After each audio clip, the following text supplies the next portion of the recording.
প্ৰিয় বন্ধুসকল, আজি মই ভূপেন হাজৰিকাৰ কণ্ঠত জ্যোতিপ্ৰসাদ আগৰৱালাদেৱৰ চিৰবিদ্ৰোহী কবিতাটো আপোনালোকৰ সন্মুখত পাঠ কৰিবলৈ লৈছোঁ। আশা কৰোঁ আপোনালোকে ভাল পাব।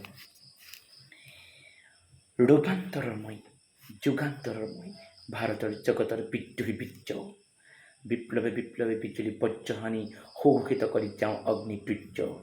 কালান্তৰ যি ৰূপান্তৰ যি যুগমীয়া সত্য, সিয়েহে গুপ্ত অনিত্য। সেই ব্যাপ্ত বিজুলীৰে গঢ়ি লওঁ আগ্নি অস্ত্ৰ।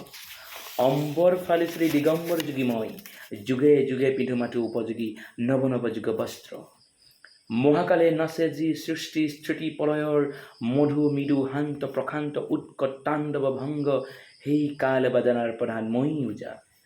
পৰিতাল ব্ৰহ্মতাল ৰুদ্ৰতাল তালৰ উপগঞ্জ। দ্ৰুত বিলম্বিত লয় মাৰণোচ্চাটন, মন্ত্ৰ পুকাৰি মই বাই যাওঁ বিশ্ব মৃদংগ। আৱৰ্তন বিৱৰ্তন সংবৰ্তন পৰিৱৰ্তনৰ মই দ্ৰুতগামী কালৰ চক্ৰ। পেষিত নিষ্পেষিত কৰি আগবাঢ়ি যাওঁ আলোকৰ বাটে বাটে সুসংযত গতিৰে অবক্ৰ। হোতাসন ৰূপে মই পুৰণি খাণ্ডৱ হৈ নৱ নৱ সৃষ্টিৰ পাতনি পেলাওঁ। ফুলতো কোমলীয়া শিলতো কঠোৰ মোৰ তপ্ত হৃদযন্ত্ৰ।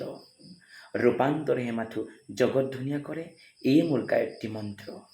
চিৰ উদাসীন মই সংসাৰৰ ঘৰে ঘৰে থাকোঁ হৈ সকলোতে মত্ত। কালৰ মন্ত্ৰ শুনি নিমিষতে ভাঙি ফালি মোহ মায়া বিহ সুহুংকাৰে নাচো মই উৰংগ উন্মত্ত। আগ্নেয়গিৰি ফুটি জ্বলন্ত জ্বালাময় অগ্নিবৃষ্টিৰূপে পৰো জগতত। ৰজাৰ কাৰেঙুৰে ভিকসৰু ঘৰ পুৰে লেলিহান জুই জ্বলে মোৰ এই অগ্নি নৃত্যত। অৰ্বুদ নিযুত প্ৰাণী জহি জহি যায় গছকত। অখণ্ড যাত্ৰা হোঁত শাশ্বত অগ্নি প্ৰদীপ মূৰ্তিমান চিৰকল্যাণ।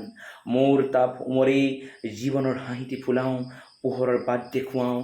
নৱ সৃষ্টিৰ বাবে পুৰণি দেই পুৰি যাওঁ। অতীতক আঁতৰাই ভৱিষ্যত গঢ়োঁ মই মহাশক্তিমান অনাদি অনন্ত ব্যাপী। মই মাত্ৰ আছোঁ চিৰবৰ্তমান। ধন্যবাদ।